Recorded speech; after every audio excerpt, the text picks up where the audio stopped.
Hello and welcome to this very special video on the history of the Greyhound Derby.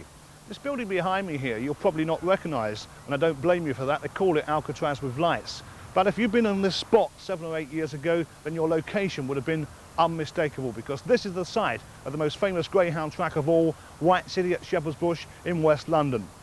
During this tape we're going to see most of the modern day derbies, and you'll be seeing the likes of Whisper Wishes, who of course won the last derby here way back in 1984, I'm Slippy, Indian Joe, lacquered champion, and we'll also be reflecting on the very early days of the competition. The very first derby, of course, won in 27 by entry badge. It's all on here, the greatest race of all, the Greyhound Derby.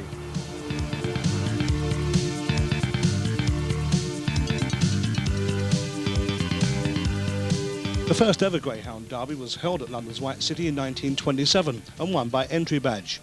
The dog was owned by Edwin Baxter, who named all his greyhounds after his own initials, EB.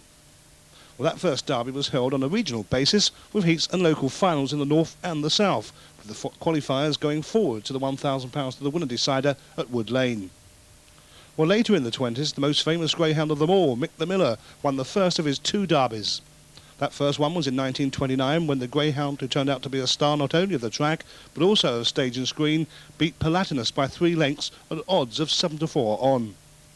12 months later he was at an even shorter price, and winning by exactly the same margin as in the previous year, Mick had already made greyhound racing history by winning the derby twice. But could he win it a third time? The suggestion sounded preposterous, but the old dog defied his years and got through once again, only this time to be cruelly deprived of a third success. He won the original race okay, but the stewards, in their infinite wisdom, decided to declare a no race thanks to a dog called Ryland R fighting. In that rerun, old Mick didn't look a shadow of himself. He ran a tired dog and finished a well-beaten 4th behind Seldom Led. Well, only one greyhound since Mick the Miller has won the derby twice, and for that we had to wait more than 40 years for Patricia's Hope to double up in 72 and 73. Back in 1939, Highland Run won the last White City Derby before the Second World War broke out. In 1940, the race was held for the first and only time at Haringey, when G.R. Archduke set a new 525 yards track record. Between 1941 and 44, the race was not run, but in 45 we were back in business at White City, and a little dog called Ballyhennessy Seal won for Wimbledon trainer Stan Martin. Not only did he win, he absolutely skated up, bolting home 5 lengths clear of the reserve runner, yes, they had reserves in those days, Rynn Castle. Trav's Perfection, owned by that great racing enthusiast Fred Trevelyan, obliged in 1947, denying Monday's News, the winner 12 months earlier, of a second victory. The period 1948 to 54 was a golden one for Wembley trainer Leslie Reynolds. During that time he won the race no fewer than 5 times, and it started with Priceless Border in 1948. It was a magnificent greyhound, was Priceless Border, and Reynolds a magnificent trainer. In 1949 he won again with Nawagar Ann, one of the few bitches ever to win the toughest race of all, and Reynolds struck once more in 51 with Ballylanigan Tannist, in 52 with the fabulous Endless Gossip, and again in 54 with Paws Fun. There was a thrilling finish to the 1957 final when Ford Spartan beat Highway Tim by a neck, but the following year we saw arguably the fastest greyhound of all time. His name was Pigalle Wonder, owned by a London nightclub owner, Al Burnett, and named after that club, and a greyhound of outstanding ability. He won the derby by almost 3 lengths that year, setting a new track record at White City of 28.65 seconds for 525 yards. Trained by Jim Sider, that's him on the right of your picture, Pigalle Wonder won dozens of races and later reaped the rewards of an illustrious track career when he went to stud. Well, third that year was a greyhound called Milebush Pride, and he also has a special place in greyhound history. Milebush Pride came out and won the following year and reached the 3rd final in 1960 when, just as in his first final, he ran 3rd, this time to Duleek Dandy. In 1961, Palms Printer won for the then Clapton trainer, later to become a Wimbledon man, Paddy McAvoy, while there was a fairy tale success story in 1962 when a Dublin bus driver, Paddy Dunphy, came over with a dog called the Grand Canal and plundered the big prize. Lucky Boy Boy won for the late John Bassett in 1963, and then Hack Up Chieftain sprung a 20-1 shock victory in 1964 for Bellevue trainer Percy Stagg. British bred Chittering Clapton gave Adam Jackson his first derby success in 65, and the following year the brilliantly fast Faithful Hope set another track record of 28.52 seconds when beating Green Aim Flash. Those fabulous black twins, Trick Track and Spectre, finished first and second in 67, and 12 months later, the Duke of Edinburgh's Chimera Flash sparked off a near riot when winning at 100 to 8, or if you like, 12 to 1. Sandstar from Ireland went unbeaten in 1969, while British Breeding was on the mark once more in 1970 when the Barbara Tompkins trained John Silver beat a rather unlucky Little County. Dolores Rocket, perhaps the best bitch of all time, came from way off the pace to succeed in 1971, and she followed up with more classic success in the St Leger. The same year, Dolores was favourite for the Cesarewitch at West Ham, but finished lame and was never the same after. Well, Patricia Tope had two trainers when successful in 72 and 73. John O'Connor, an Irish schoolteacher, steered him to his first success, while Adam Jackson won his second derby with him the following year. Jeff DeMorder's first victory in the Classic was with Jimson in 1974, while the runner-up that year, Myertown, was back for a second bite in 75, the year of the first metric derby, yes, 500 metres. But Myertown was in trouble and had no chance at all behind Tartan Khan, who, just like Dolores Rocket, went on to win the St Leger.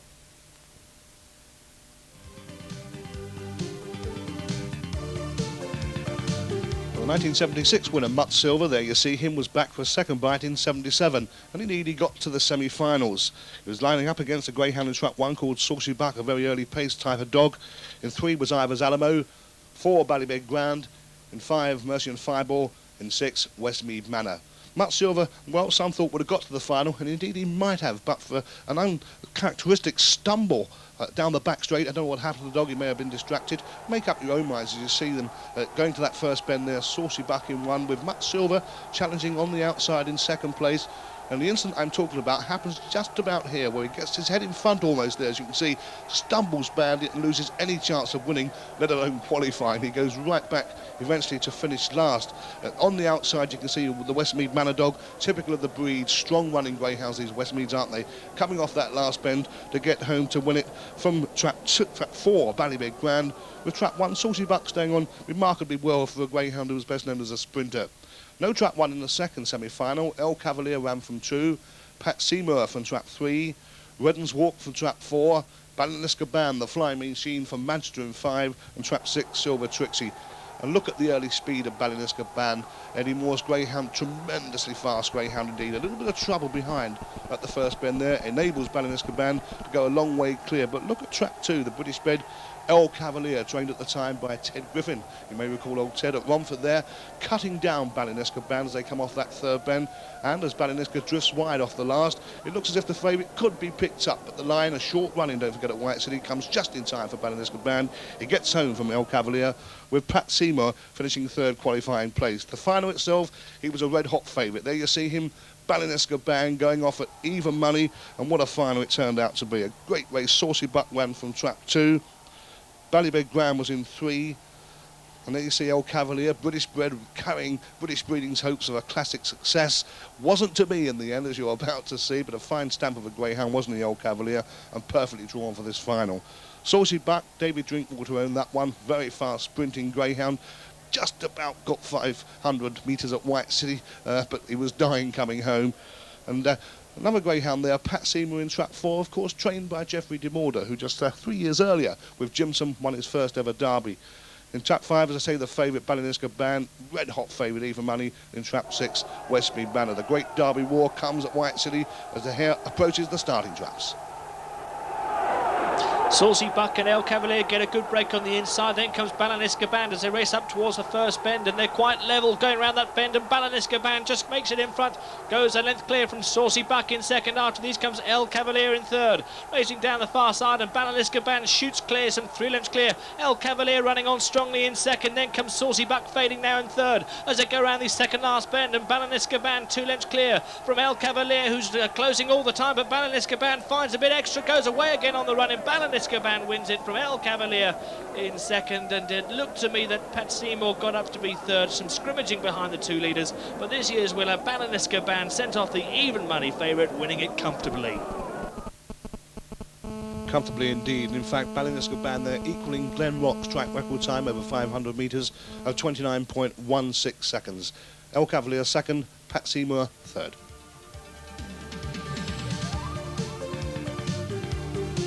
So on to 1978, and the Greyhound Many Eyes run here was Little Lacquer Champion, a dark brindle dog in trap 4 in this first semi-final, trained by the late Pat Mullins up at Mallingtree in Essex, and a tremendously gutsy greyhound. They fought Glenroe Hiker in 5 could sprint, but watch Lacquer Champion give him a lesson this time for early speed.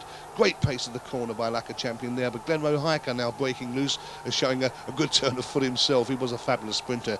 Going down the back stretch, Lacquer Champion has it by 2 lengths from Glenroe Hiker, and the greyhound in trap 6 is beginning to make progress now. The black dog there with the striped jacket, that's the dog called All Wit, who's running on very strongly indeed and comes through to take the 3rd qualifying place, and almost picking up, as you can see, All Wit, Glenroe Hiker in trap 5, but Lacquer by a mile. Trap 5, Glenroe Hiker 2nd, trap 6 qualifying for the final, All Wit. Second semi-final saw a Superior Model in 1, Dollar Arkle in 2, Great Ali in 3, Irish Train Back Deep Man 4, Mulcair Rocket in 5, and Leslie's Charm in 6.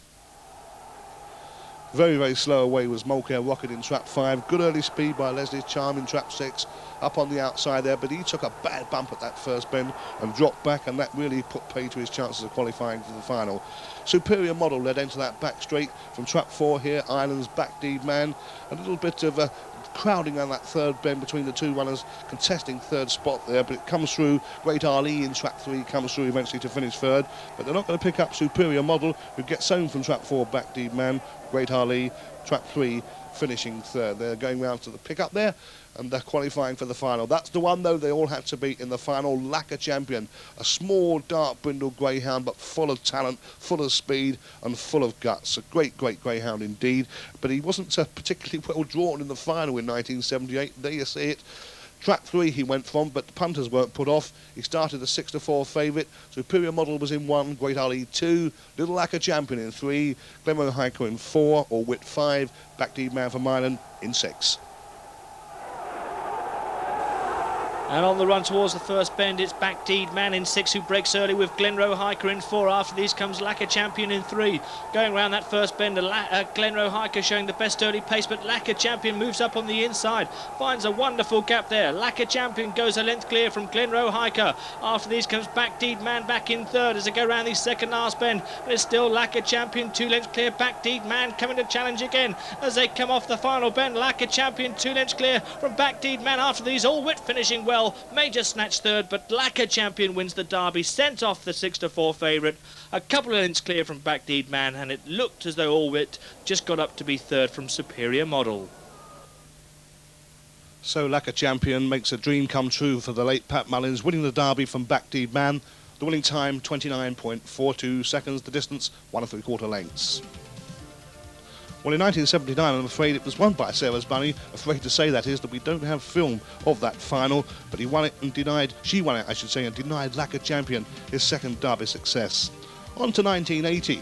The first semi-final was a 5-runner affair, trap 3 being vacant. John Honeysett's corduroy run from 1, trap 2 was Camber, no 3, Royston Zally, Adam Jackson's pitch in 4, Howie on Brand, the odds-on favourite here in 5, Indian Joe in trap 6, very fast break there by corduroy in trap 1, Howie on Brand in trap 5, quickly getting on terms.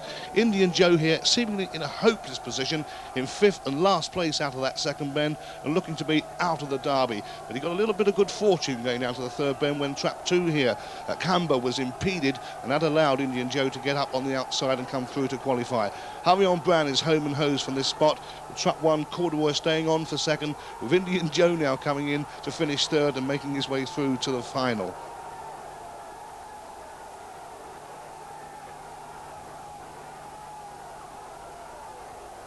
Second semi-final was in trap 1, Fred Flintstone, Young Breeze the bitch in 2, Iskarula in 3, Loch Lomond trained by Dave Kinchett locally in 4, Dodford Bill in 5, and Ireland's Knockworth Slave in 6. Knockworth Slave, the anti-post favourite for the Derby, trained by Joe McKenna, the track record holder at Cork and twice an Irish Laurels winner.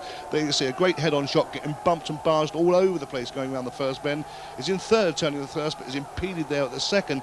Drops back, the tail starts wagging. That's a telltale sign. You'll forgive the pun that he's in trouble, and no chance of qualifying. A shock result here, because you can see at the moment trap 1, Fred Flintstone leading the bitch in trap 2, Young Breeze. And watch out for trap 3, Iskarula running on into 3rd place, but I'm afraid for Ireland it was bad news for Knockworth Slave.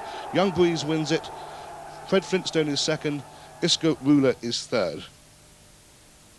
Indian Joe was the subject of all reports during the Derby.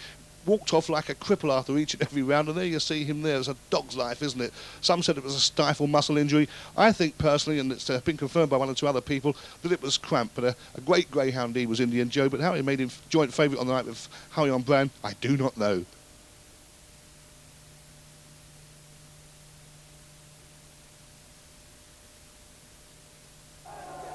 And away they go, and racing up towards the first bend, Indian Joe in 6 and Fred Flintstone in 2 are the early pacemakers. They go round that first bend, and it's Fred Flintstone, Indian Joe, you can't separate them at the moment. Back in 3rd comes Young Breeze in 1. After these comes Hurry On Brown in 5 as they go down the far side, and it's Indian Joe who quickens up now, a length clear from Fred Flintstone in 2nd. Hurry On Brown's improved in 3rd as they go round the 2nd last bend. Indian Joe gone 2 lengths clear, Hurry On Brown closing all the time, but is it too late? Racing up towards the line, and Indian Joe's holding Hurry On Brown. Indian Joe wins the Derby from Hurry On Brown. Back in 3rd was Young Breeze, and it looks as though Fred Flintstone was 4th, and we'll find that out from the judge. Well, you see from the 3rd bend, rounding the 4th bend now, Indian Joe still in the lead, but tiring as they go for the line, with Hurry On Brown in trap 5, the joint favourite, closing all the time. But he's never going to quite get to Indian Joe, who holds on to beat Francie Murray's runner, giving Ireland a 1-2.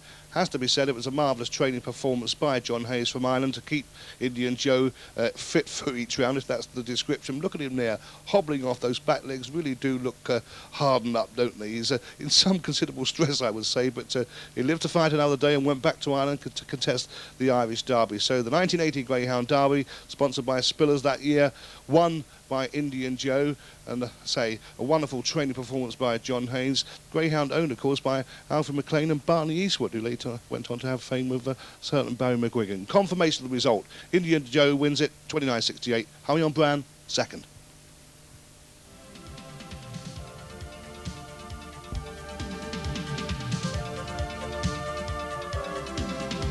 The 1981 final was a tremendous race. Rahanship, the Irish Lazarets, winner in 1. Prince by 2, Barleyfield 3, Clohars Fame in 4, in flight 5, Ireland's odds-on favourite Parkdown Jet in 6.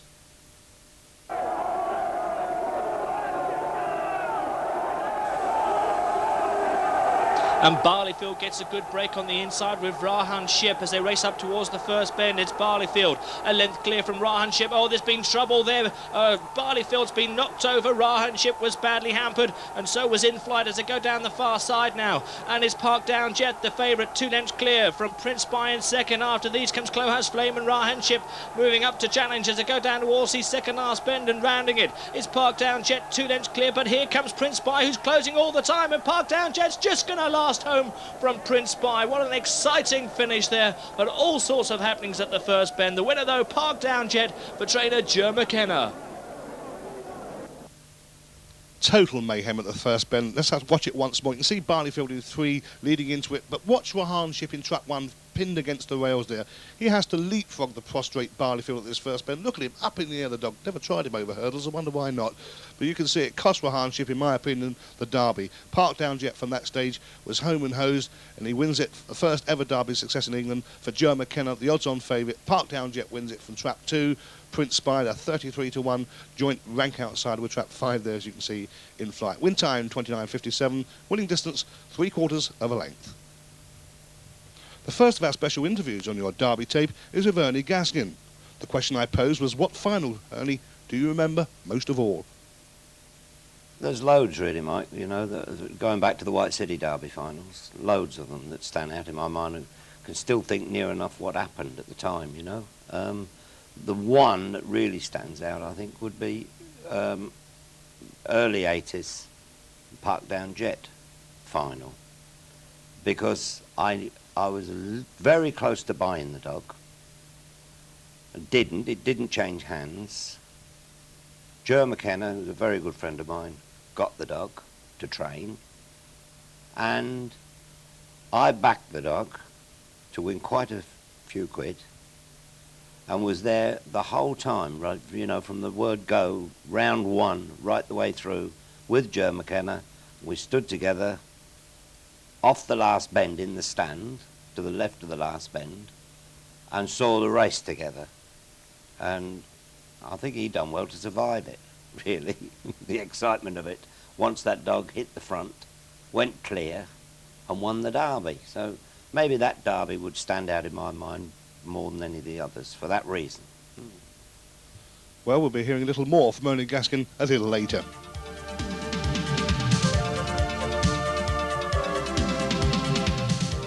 In 1982, All Eyes won a greyhound called Loris Panther. There you see him, a black dog, or black and white dog was the official description, big white socks, trained by Terry Duggan, great early pace greyhound, good railer, economic style of running, saving lots of lengths on the bends by keeping to the rails. We can see him here winning his semi-final. But the big talking point about this semi-final was third place, because the judge couldn't split Trap 2 Jim's Memory or Trap 6 Pineapple Barrow, and you will see the official photo finish. And what they had to do in the end was toss a coin to decide which one goes through. Pineapple Barrow won that toss of a coin. He went through to the final, but what a way to miss out on a place in a decider. Loris Panther in 1, Kalimi Ivy in 2, Supreme Tiger 3, Special Account 4, Duke of Hazzard 5, and Trap 6, the toss of a coin winner, Pineapple Barrow.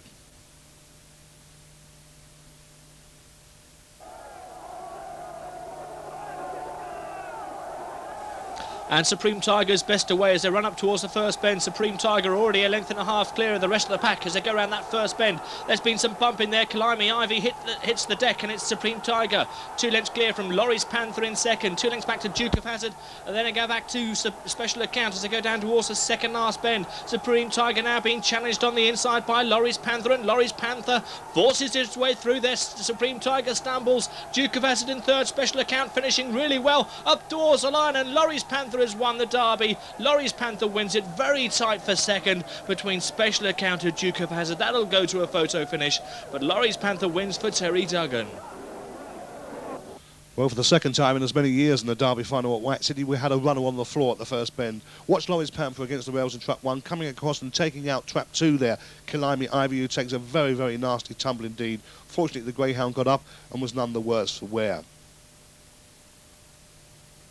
Pick it up again now off that last bend, the short dash for home. Loris Panther well clear, but look at the powerful finish of Nick Savers' Trap 4 runner there. Special Account, the Scottish Derby winner, with John Coleman's Duke of Hazzard in 5, also finishing very well indeed. But Loris Panther had it. He wins it by 3/4 of a length. The winning time 29.60. Special Account second. Duke of Hazzard runs third.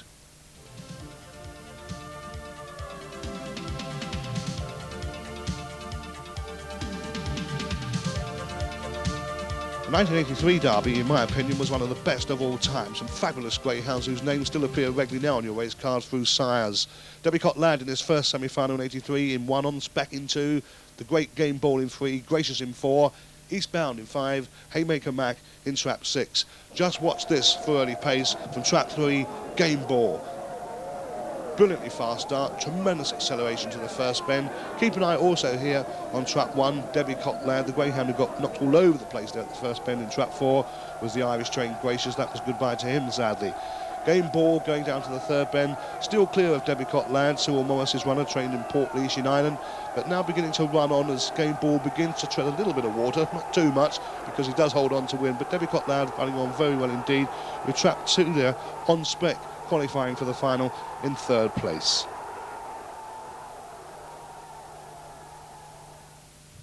Second semi-final in Trap 1 was Speedy Hope, I'm Slippy, remember that one in 2, Evelyn Turbo in 3, Real Miller 4, Amazing Man 5, Liz the Muck in Trap 6.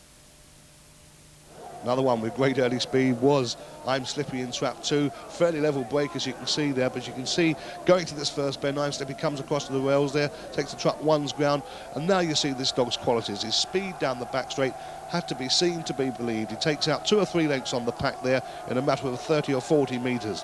The greyhound in Trap 5, who's running on very strongly, and the greyhound who later made his name over 6 bends, was Amazing Man. And as I'm Slippy begins to tire off the last bend, the unbelievable happens. Amazing Man picks him up. I'm Slippy is beaten, and in third qualifying place there was Trap 4, Real Miller. So a surprise, I'm Slippy is beaten in the second semi-final of the 83 Derby. And in Trap 4 in the final, well, he wasn't fancied at all. Game Ball was the favourite. I'm Slippy from Trap 4 went off a 6-1 chance, and seemingly with very little confidence behind him. There's the lineup. Trap 1 was Real Miller, Game Ball, Even Money favoured in 2, On Spec in 3, I'm Slippy in 4, Debbie Lad in 5, Amazing Man in Trap 6.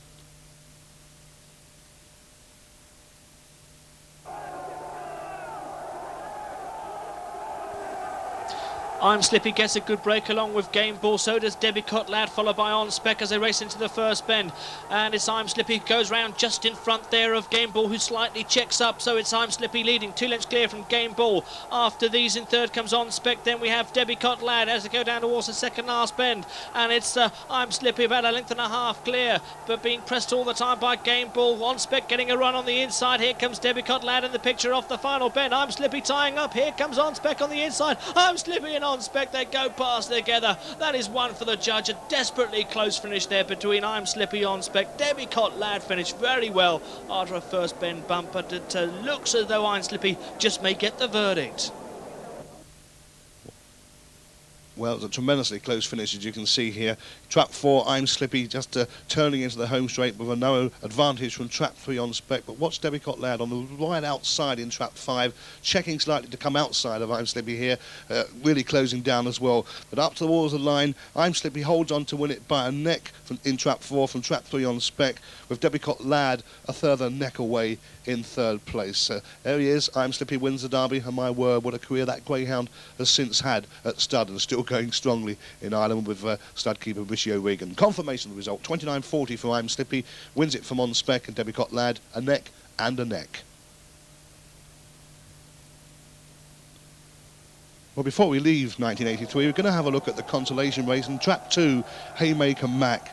The dog won this race in track record time, recording a staggering 28.95 seconds. And of course, that was a time never ever to be beaten. Watch the way he stretches his field down the back straight here. You can see him going away. Haymaker Mac, the Greyhound trained down at Hove, whose career was sadly brought to a very abrupt end indeed, not long after this race, when he went to Romford for the Essex Vars and broke a hock. He never raced again, but that record lives for all time. Haymaker Mac dashing clear, winning it 28.95.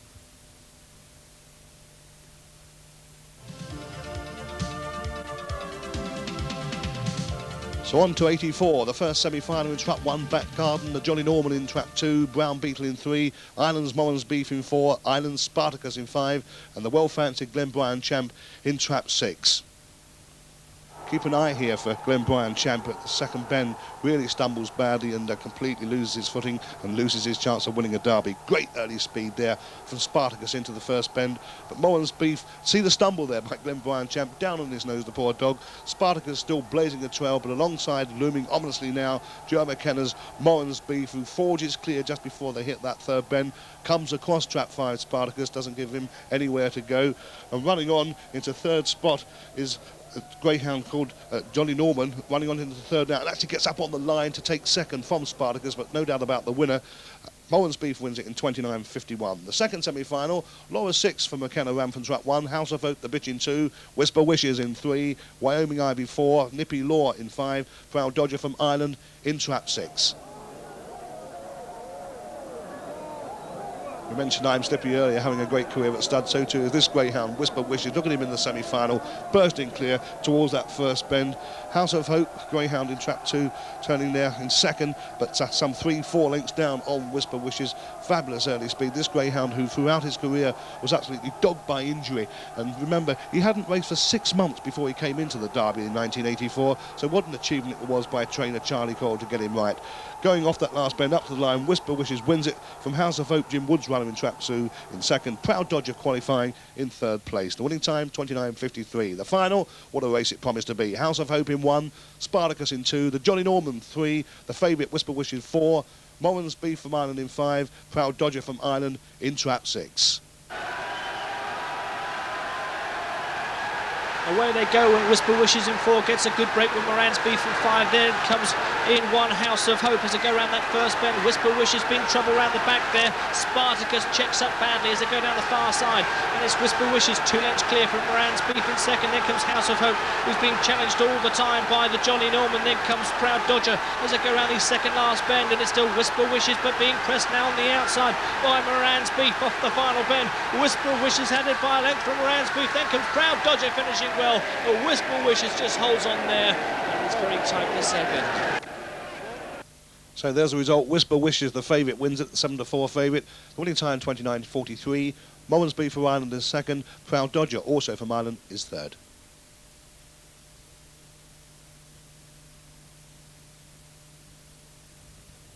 So Whisper Wishes wins the last ever Derby at White City in 1984. 3 months later the track was closed, never to reopen, and it was a very, very sad day indeed for greyhound racing. The GRA, the Greyhound Racing Association, who owned White City and also Wimbledon, decided that Wimbledon indeed, where we are today, would be the new home for the Derby. There were some critics first of all, and some considerable criticism of the track for a Derby venue. Tight bends, shorter straights than White City, but gradually, now 1991, it's been accepted at long last that Wimbledon is the new and true home of the Derby. In 1990, the Walthamstow trainer, who's now at Romford of course, Kenny Lindsell, won the race with Slippy Blue. But in 1985, the first year the Derby was held here at Wimbledon, he had the odds-on favourite, Smoky Pete.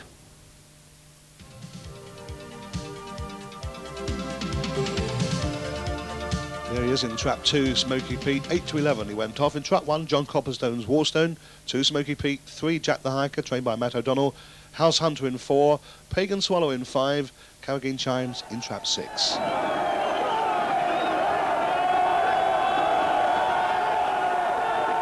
And away they go in wet conditions here at Wimbledon, and 6 gets a good break. Carrageen Chimes is the early leader. As they go round that first bend, it's Carrageen Chimes who's leading from Smoky Pete in 2. After these, moving up in 3 is Jack the Hiker down the far side, and it's still Carrageen Chimes a couple lengths clear, but here comes Jack the Hiker on his inside. After these, Pagan Swallow getting in the act, Smoky Pete fading as they go round the second last bend, and Jack the Hiker has it, but Pagan Swallow moving up. In between them is Carrageen Chimes. It's going to be a blanket finish, but no, it's Pagan Swallow who gets up in the end. Pagan Swallow wins the Derby for Philip Rees, and it's close for second between Jack the Hiker and Carrageen Chimes. So a surprise winner for the first Wimbledon Derby, Pagan Swallow, and I think a few people have backed him anyway at some fancy prices. So the first Derby final at Wimbledon in 1985 is won by the locally trained Pagan Swallow, who beat Jack the Hiker by 1.5 lengths in 29.04. Smoky Pete, the odds-on favourite, he could finish no better than 5th. Well, Pagan Swallow may have been one of the outsiders, but he was a very popular winner for some people down at Wimbledon, including his trainer there on the left, Philip Rees, who of course emulated his father, Phil Senior, who won in 76 with Muck Silver. The consolation race that year brought together 2 of the decade's most talented sprinters, Trap 3, One to Note, and Trap 6, Daly's Gold. There's One to Note, trained locally by Honora McAllistrom, a greyhound who later went on, of course, to produce a Derby winner as a sire, a Lartigue Note who obliged in 1989 for Joe McKenna. Trap 6 was Daly's Gold, greyhound trained by Jerry Fisher, whose one claim to fame was that he won the last Scurry at Slough.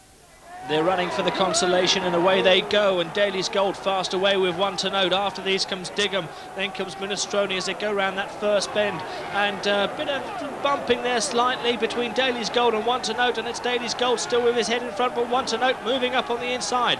One to Note now goes on round the second last bend. One to Note a length clear from Daly's Gold. After these, Digham staying on, then comes Minestrone off the final bend, and One to Note staying on incredibly well in these conditions. One to Note wins it. Minestrone gets up to be second. It's a tight run thing for third, but One to Note and Daly's Gold really went hammer and tongue in the early stages, and it was a cracking race between the 2 sprinters, with One to Note winning this year's consolation.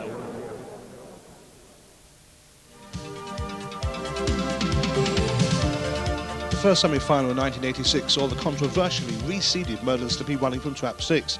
Racing manager Bob Rowe decided that the dog should be a wide runner. Barbara Tompkins, the trainer, didn't like it, but Bob Rowe won the argument. Easy Prince ran from 1, Flashy Work 2, Belmont Lad 3. As I say, Merlin Slippy was out in Trap 6, but keep an eye on the early speed here of Trap 4, Master Hardy, Arthur Hitch's runner. Easy Prince couldn't take advantage of that good break. It wasn't a dog who had good early speed, runs on quite strongly as you're about to see. Merlin Slippy, is it interesting to watch this one because he comes on the inside here of Master Hardy. So who was right, Bob Rowe or Barbara Tompkins? I'll leave that one for you to decide. Off the last bend, Merlin Slippy has the advantage now from trap 6. Master Hardy tiring slightly in Trap 4 in 3rd place as Easy Prince in Trap 1 comes through to snatch 2nd. But the winner, Merlin Slippy, 2nd is Easy Prince, 3rd for Arthur Hitch is Master Hardy. Well, Arthur Hitch was represented in the second semi-final by a greyhound called Tico, brilliantly fast runner, the worst drawn of 5 wide runners in this lineup. Fearless Action, the main danger in Trap 3, and Lodge Prince, the track record holder there in Trap 5. Fabulous early speed was the hallmark of Tico's ability. Going up to that first bend there, nicking clear and getting across from trap 1, Sunday Express, taking a rails pitch, and now watch the back straight pace of Tico, a fabulously fast greyhound, being chased now by Fearless Action from Geoffrey Morder's range. Geoffrey's fearless dogs, always a force to reckon with. So too was Tico, wasn't he? 3 or 4 lengths clear rounding the last bend. Tico on his way to winning a place in the Derby final, the second Derby final at Wimbledon. He wins it from trap 3, Fearless Action, with trap 1, Sunday Express, running on to be third.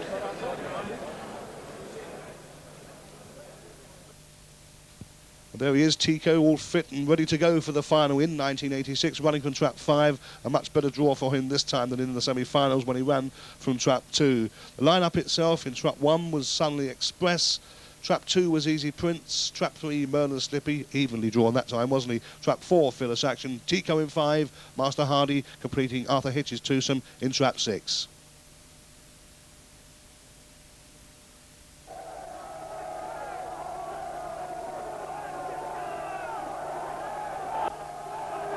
And away they go, and quite a level break. Tico showing up with Master Hardy up on the inside. Comes Sunday Express going around that first bend of 5. Tico just gets round in front, a bit of bumping behind as well. Tico now 3 lengths clear from Sunday Express. After these comes Master Hardy, being challenged by Fearless Action as they go around the second last bend, but Tico increasing the lead. It looks like 3 lengths now. Tico 3 lengths clear from Sunday Express. He's being pressed all the time as they come off the final bend, and it's Tico drawing further away now. They're bunching up for second. Master Hardy just gets second, but it's Tico who wins emphatically in the end from Master Hardy. Then came the Sunday Express back in third, but it's a 1-2 for Arthur Hitch. Tico and Master Hardy, but Tico very impressive indeed.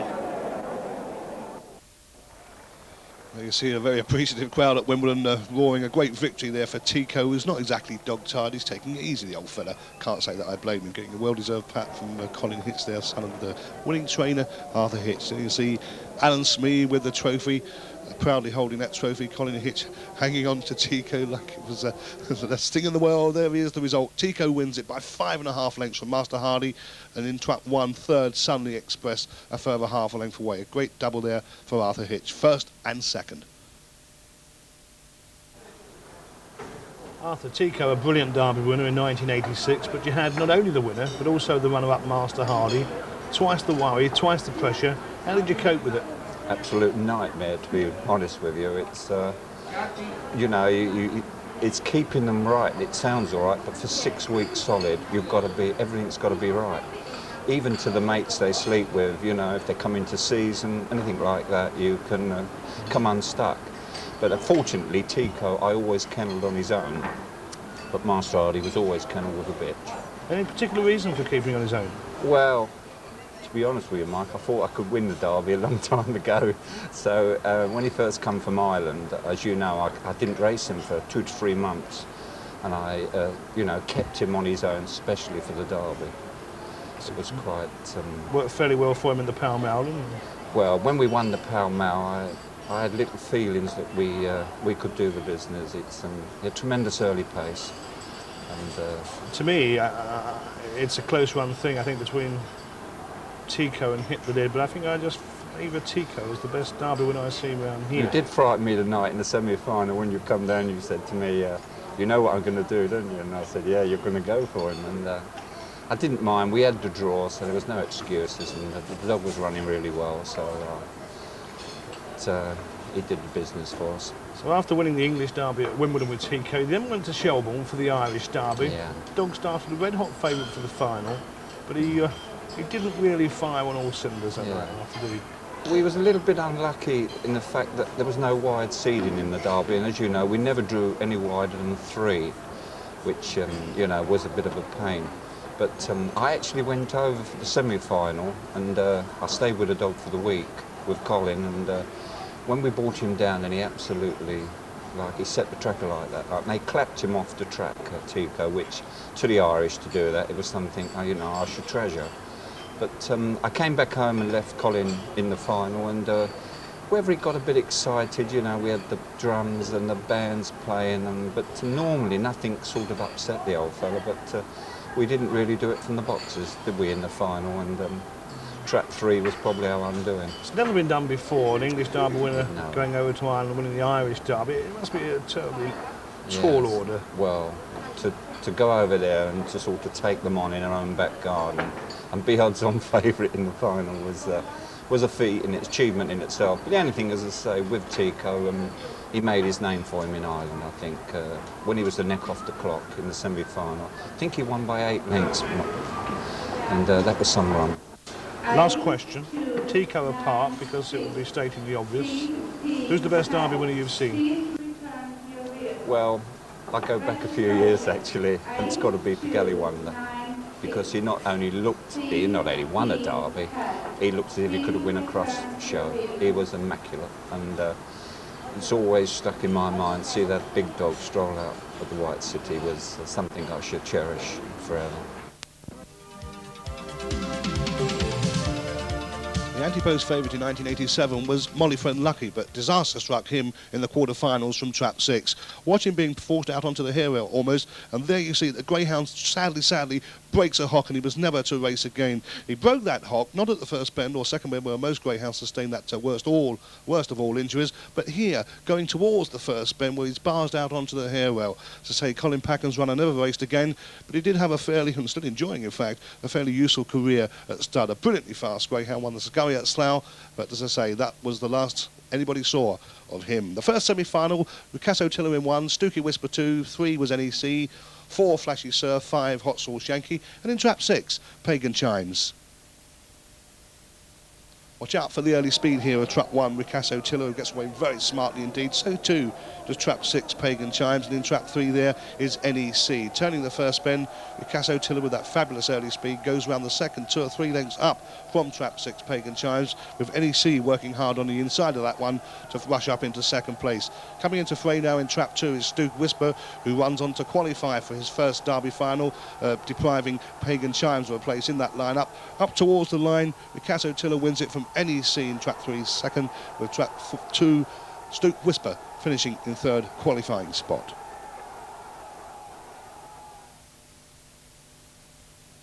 There's some extraordinary scenes in the second semi-final, and you've got to keep your eye on the 2 runners on the inside here, trap 1 Cercery and trap 2 Cameron's Champ. Also keep an eye, of course, on trap 5 Signal Spark and trap 6 Tap Watcher. Watch what happens at the start to traps 1 and trap 2.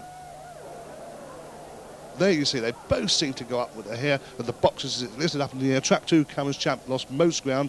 Cercery lost loads of lengths as well, and they were never a factor thereafter. What a time to make a mistake like that in a semi-final of an English Derby. Meanwhile, up front, the brilliantly fast Bob Young train, Tap Watcher, blazing a trail from trap 5, Signal Spark, with trap 4, Slaney Side Speed, the bitch running on well, coming through now on the inside of Signal Spark, not threatening the winner because Tap Watcher gets home, but she runs on to get second to Slaney Side Speed, with Signal Spark qualifying in third.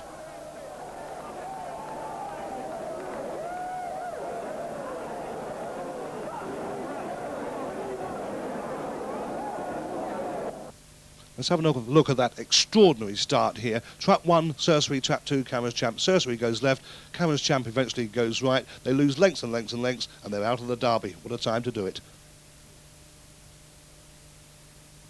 The final itself, trap 4, Signal Spark. Could he reverse semi-final form? And behind him there you see, having a good close look at the camera, is trap 5, Tap Watcher. Bob Young's Greyhound, brilliant early speed and a red-hot favourite for this 1987 Derby final. There's the line-up in trap 1, NEC, Stook Whisper in trap 2, Ricasso Tiller, lots of early in 3, Signal Spark early again in 4, Tap Watcher, 11 to 10 favourite in 5, in trap 6, the only bitch in the line-up, Slaney Side Speed. And away they go, and NSC on the inside gets a good break with Signal Spark. Then comes Tap Watcher as they go around the first bend, and it's NSC being passed now by Signal Spark, and Tap Watcher gets a bump there at that first bend, but it's Signal Spark 2 lengths clear now from Tap Watcher in second. Then comes NEC. After these comes Ricasso Tiller moving up into third as they go around the second last bend, and it's still Signal Spark, a length and a half clear. Tap Watcher is going to challenge on the inside, and it's Signal Spark beginning to fade, Tap Watcher beginning to get up, or is he? It's Signal Spark and Tap Watcher, they go past together. A desperately close finish here for the Derby. That's definitely one for the judge. A neck and neck finish, nail biting stuff here at Wimbledon, and that is one for the judge. I think people think that Tap Watcher's won, but it's desperately close. We wait on the judge for this one. Look again off that last bend for what was a desperately desperately close finish to the final of the 1987 Greyhound Derby. Signal Spark in trap 4, near side, trap 5 on his inside there, Tap Watcher. They go to the line. It's a short head. There was an agonising wait for that photo result to be announced, but it was in the end announced in favour of Signal Spark. And that, would you believe, was only the second ever short head victory in a Derby final. The predecessor way back in 33 when Future Cutlet beat Beef Cutlet at White City. There you can see winning owner on the right there, Tawfiq Al Ali. There's the winning Greyhound, Signal Spark, and all the photographers there, Steve Nash, David Paul. You can see them all clustered around the winning area there at Wimbledon. Tawfiq Al Ali, a great supporter of Greyhound racing, and he was a very happy man that night, I can tell you. Signal Spark went off 14 to 1 chance, and he didn't run like one, did he? Beating, as I say, Tap Watcher by the shortest of short heads. Gary Bagg trained the winner, Signal Spark beating Tap Watcher with Racasso Tiller in third place.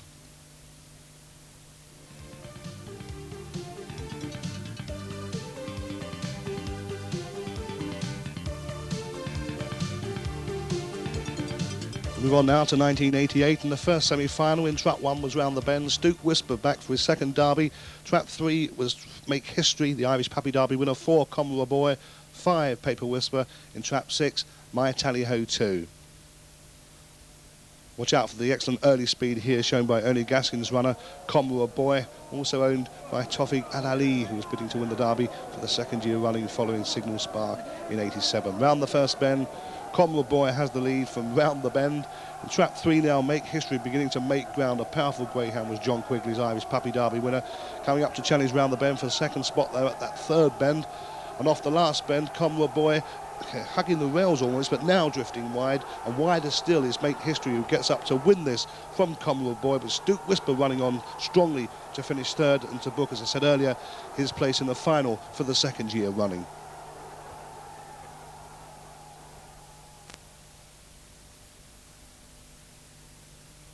Have a look at that, a run for home again. Commodore Boy still had the lead turning into the home straight, but being pressed strongly on the outside here by Make History. And watch Stooky Whisper in Trap 2 there, a dog who didn't have much early speed but would stay from here to Kingdom Come almost. Powerful finish from Stook Whisper, but Make History gets up to beat the long-time leader Commodore Boy with Stook Whisper in third.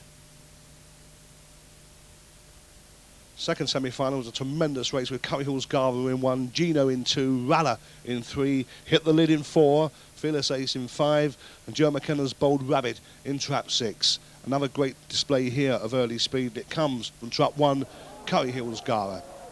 Off to a flying start was Curry Hall's Gara. Gino walked out the boxes in Trap 2, and not fast away either was Trap 6 there, Bold Rabbit. Trouble at the first bend involving Fearless Ace that put him out of the derby, was touched off there. But look at the advantage that Trap 1, Curry Hall's Gara, Ernie Gaskin's runner, has here over Hit the Lid. Hit the Lid, Ginger McGee's runner, leading in Trap 2 there. The third place runner, Gino, his kennel mate. Off the last bend, Curry Hall's Gara still has the advantage. Hit the Lid finishing strongly and closing down that advantage all the time. But Curry Hall's Gara wins it. Hit the Lid for Ginger McGee is second. Gino for Ginger McGee also is third.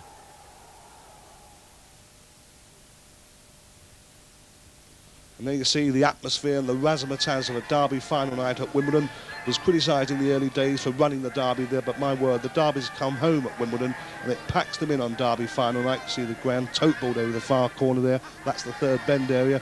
And look at the crowd for the final in 1988. Tremendous racing prospect, and they weren't let down. It looked a match, so they said, between this fella here, Curry Hall's Gara, Ernie Gaskin's runner, don't forget, handsome brindled greyhound, who has tremendous early speed, as we saw in that semi-final. The match, they reckon, was between him and this dog, Fred Smith own Hit the Lid, trained by John Ginger McGee, who of course also had Gino in the final. It turned out to be a tremendously exciting final.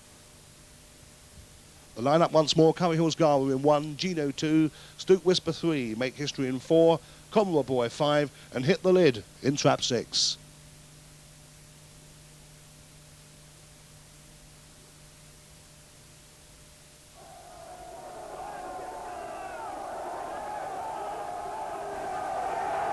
And away they go, an electric place there from Curry Hills Gara, showing early from Hit the Lid in second. After these comes Stoke Whisper, Gino Make History and Comrade Boy, who are all involved in some crowding and bumping at that first bend, but it's Curry Hills Gara being taken on by Hit the Lid on the outside. Hit the Lid forges on now, half a length clear from Curry Hills Gara. Stoke Whisper staying on, then comes Make History as they go around the final bend, and Hit the Lid's gone 3 lengths clear now from Curry Hills Gara. Stoke Whisper moving into a clear second, but Hit the Lid's won this one by a couple of lengths. Hit the Lid, the winner of this year's Derby, from Stoke Whisper back in second. Curry Hills Gara held on for third, and I think it was just Make History who may have got fourth, Gino fifth, and Comrade Boy the back marker. But Hit the Lid got on terms nice and early there with Curry Hills Gara, and then went away to win very well indeed. And there's a happy man, willing owner Fred Smith, proudly holding aloft the Derby trophy. On his left, willing trainer John McGee. On the right, the son of the trainer John McGee Jr. Winning time in that Derby final, by the way, 28.53, the fastest ever so far in a Derby final at Wimbledon. Hit the Lid wins it from Stoke Whisper, with Curry Hills Gara back in third.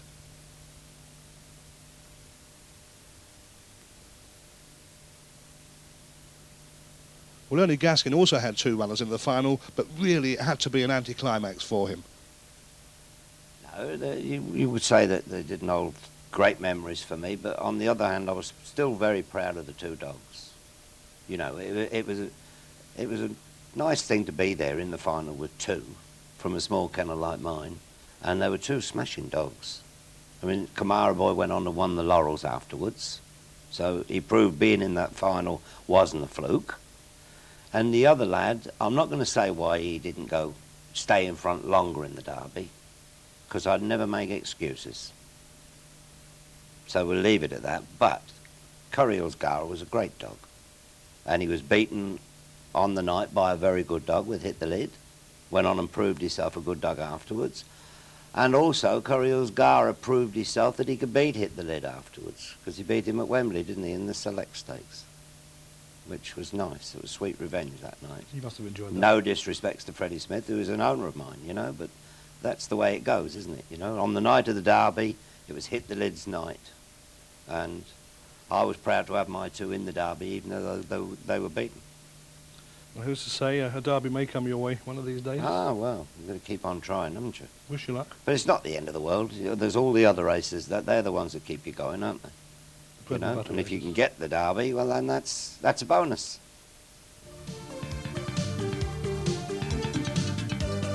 Let's move on now to 1989, the first semi-final. Trap 1, Castle Ivy Mick, 2, Fiddler's Wish, 3, Guiding Hope, Trap 4, Islands Lartigue Note, 5, Perker Supreme, and Trap 6, Cat's Rock Rocket.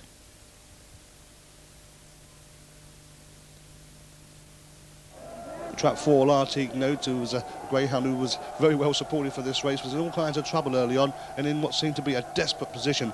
Trap 5 at this stage leads around the first bend, Perky Supreme, that is, from Trap 6, Cat's Rock Rocket. Cat's Rock now going down to the third bend, but watch what happens here at the third bend. Trap 5 seems to strike into the back of Trap 6, Cat's Rock Rocket, and loses considerable ground.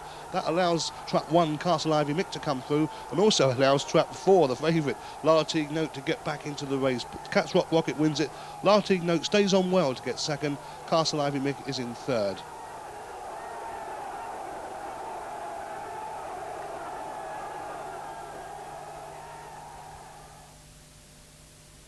So have another look at that incident at the third bend involving Trap 6, Cat's Rock Rocket, and Trap 5, Perky Supreme. You'd think at that stage that both would qualify for the final, wouldn't you? But it wasn't to be. Trap 5, Perky Supreme, somehow got on the inside of Cat's Rock Rocket there, seemed to lose his footing. I'm not sure whether he struck into Cat's Rock Rocket or not. Whatever it was, the outcome was that he lost many, many lengths indeed, and he was out of the Derby. In the second semi-final, Kilcannon Bullet was well supported. In Trap 1, though, was Round Tower Grove, Terminator in 2, Early Vocation 3, Couladine Style in 4, Kildare Ashy was fast in 5, and Kilcannon Bullet in Trap 6. After a pretty level break that time, with the exception perhaps of Trap 4, Couladine Style, who was some way behind the rest of them as they went to the first bend. Watch out for Trap 1, he gets shoved way out, this Round Tower Grove, and he's way out of the Derby as well. Could never get back in after that. At this stage, Terminator was in the lead, but Kilcannon Bullet at halfway goes past the Romford runner. coming down this third bend. Kilcannon Bullet stretching his advantage, and the Greyhound in trap 3 running on well is Early Vocation, John Honeysett's runner. But up to the line, it's Kilcannon Bullet all the way from here, with Early Vocation coming through to take second, with Couladine Style in trap 4 finishing third.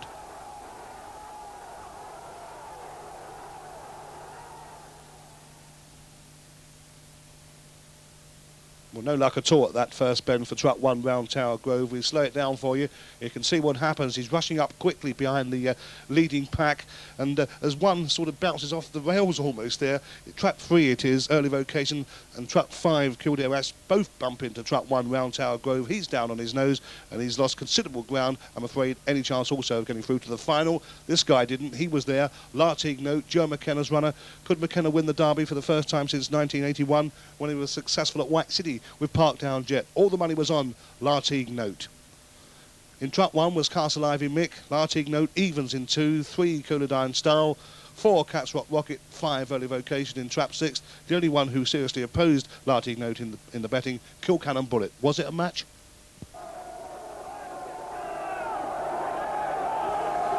And away they go, and racing up towards the first bend, Castle Ivy Mick, also Lartigue Note. Lartigue Note shows the best early, goes on now from Castle Ivy Mick. There's been some bumping there involving Early Vocation. Also badly hampered was Kilcannon Bullet as they go down the far side, and Lartigue Note shot clear now, some 8 lengths clear from Castle Ivy Mick in second as they go round the second last bend. No catching Joe McKenna's flying machine. Lartigue Note is well clear. After these comes Castle Ivy Mick. Kilcannon Bullet's run on very well after that first bend bump, but Lartigue Note is all Lartigue Note, wins it easily. Kilcannon Bullet just gets up for second. Castle Ivy Mick was back in third, and it looked to me it was Early Vocation, Couladine Style and Cats Rock Rocket filling up the minor honours for this year's Derby, and Lartigue Note winning it well for Joe McKenna.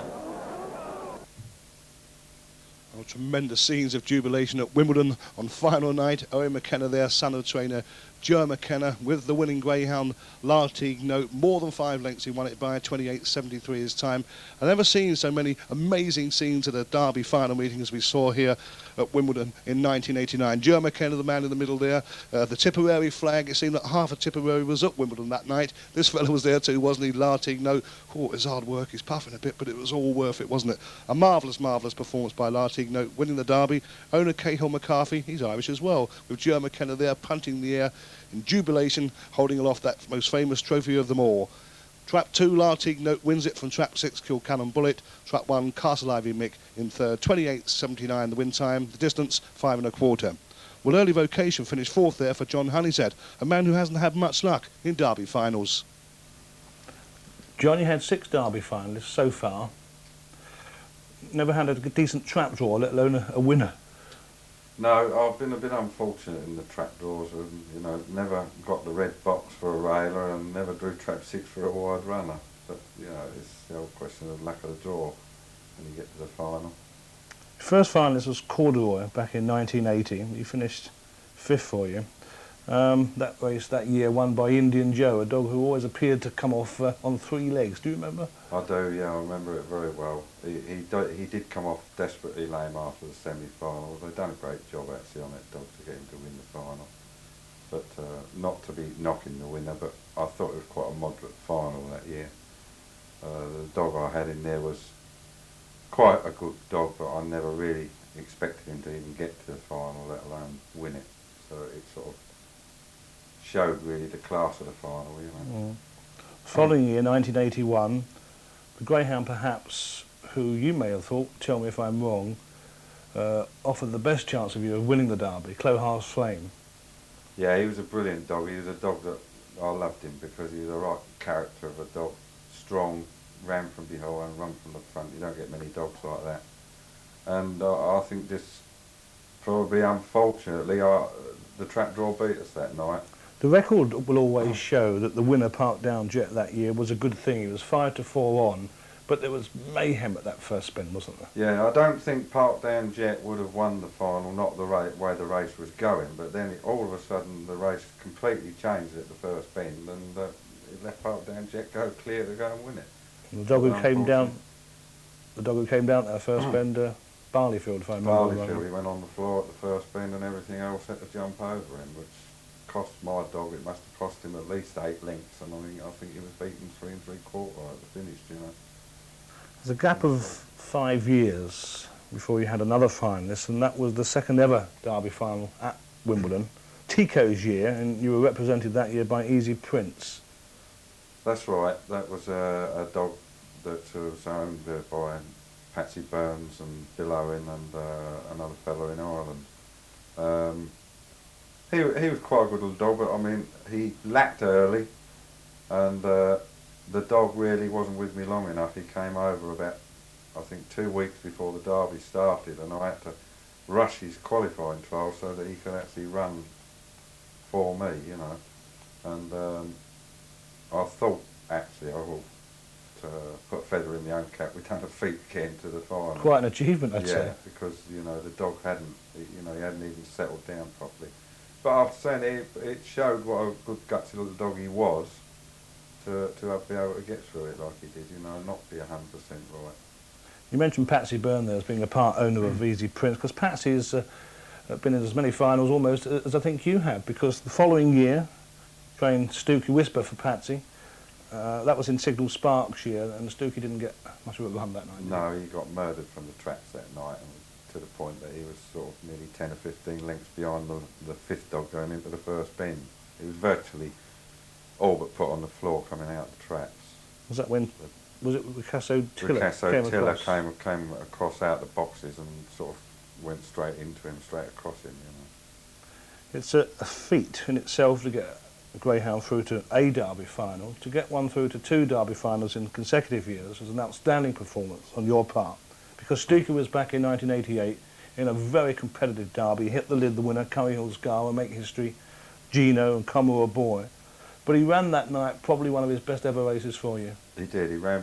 I think we had him really right on the night, but we just didn't have the legs at the right time and the luck at the right time to win it. But I think it was probably another chance where I had a really good chance of winning it if we'd have got the run at the right time. But twice we was impeded. First and third bends. Still only beaten 1 1/4 lengths, and I think Hit the Lid's probably been definitely the best Derby winner at Wimbledon. And to finish second to him was no mean feat. And I think personally Stookie Whisper was a better dog the second year. He was a much stronger dog. Certainly the records prove it, because I've done some calculations here, and in 1988 when Stookie Whisper was second to Hit the Lid, his time, not Hit the Lid, but Stookie Whisper's 28.65, makes him the second fastest ever Greyhound in the Wimbledon Derby final. Only Hit the Lid, the winner that year, of course, being faster. So that's correct, yeah. Bears out what you're saying, a better dog. Any other finals that were run there, if he'd have been in them, would have won them. Indeed. Not my luck again. He was back again the next year, 1989, the year when Joe McKenna won with Lartigue. This time you had early vocation. It was pups, by the way, we had a little look at earlier. Yeah, I mean, nice little pups off doing that. Plenty of them for sale, I understand, as well. Yeah, we've got quite a few bitches been mated to him, and the bitches have been leased out and one thing or another, you know, and there are a few pups of his around to be sold. Basically over in Ireland, the ones that we've got over are already sold.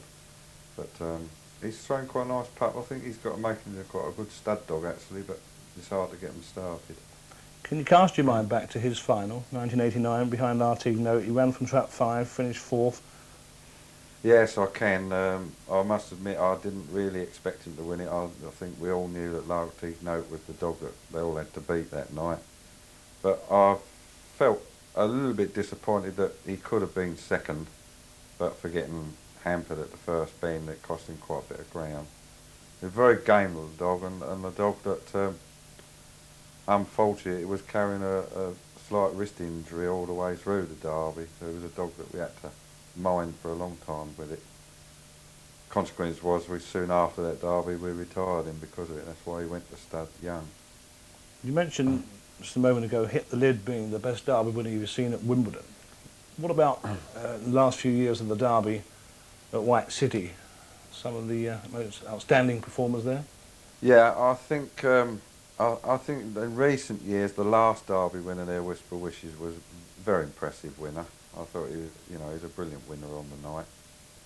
There was fierce pressure on him. But I think probably going back a little bit longer, the best Derby winner I ever saw was Dolores Rocket. I've seen some good Derby, but she was brilliant.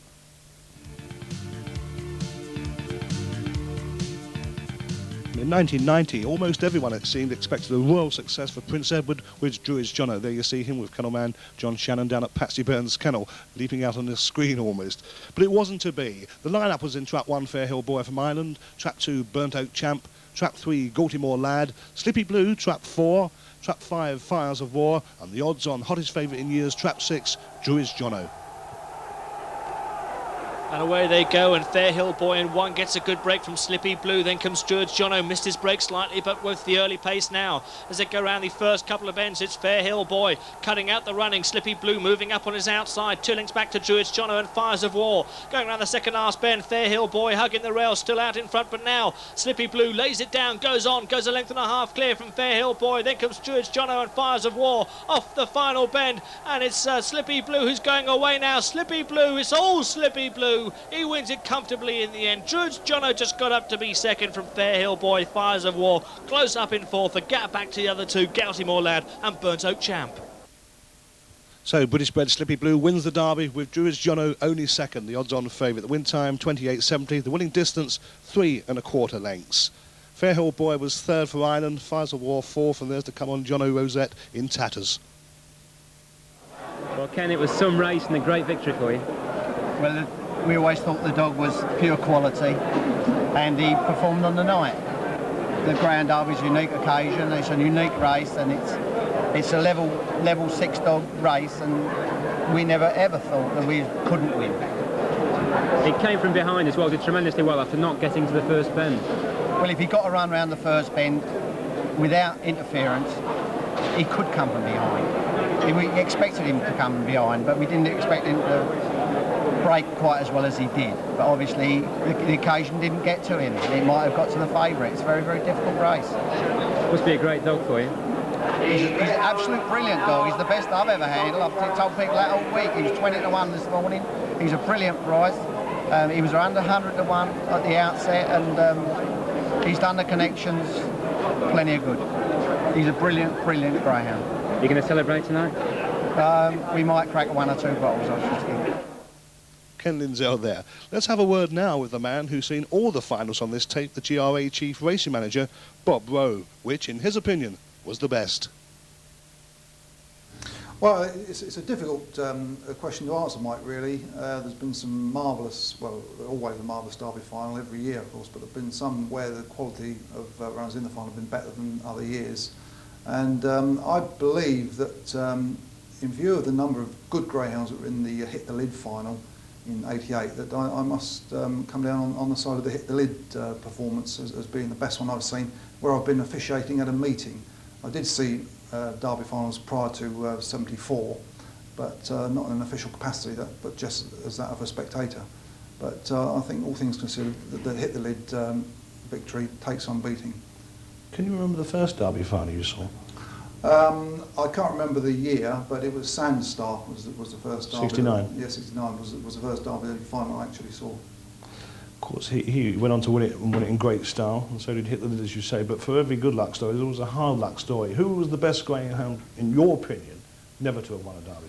Well, in many years, as I think many people agree, that the best dog doesn't necessarily win the Derby final, and a lot of hard luck stories along the way, but in my opinion, the best greyhound not to have won a Derby final is Mytown, because he qualified for 2 finals, and with any luck at all, he would have won both of them.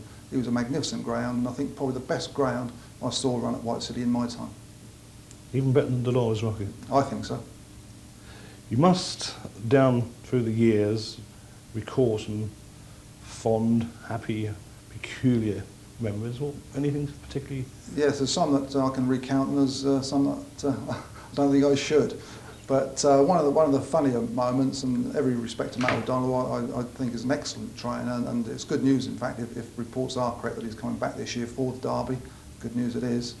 But Matt, of course, come to White City for many, many years, and bringing teams of some terrific greyhounds to White City for the Derby without any success. But I always feel a little bit humorous towards the fact that the nearest he ever got to winning a Derby final was here at Wimbledon with Jack the Hiker, who came second to Pagan Swallow in the first year the Derby was run here. And Matt thereafter decided against coming back, but it's a great pity. But it's good news that he is coming back this year, if, as I say, reports are correct.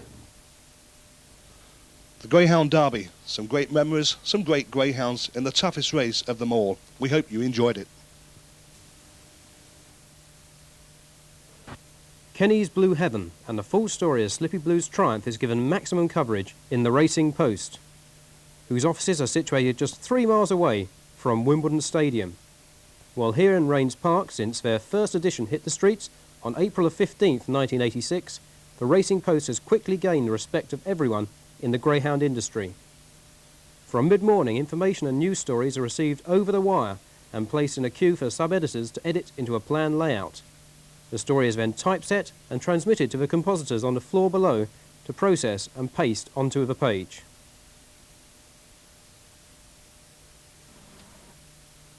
When the page is complete, it is put onto a newspaper fax machine and sent over a high-powered telephone wire to the printers in East London.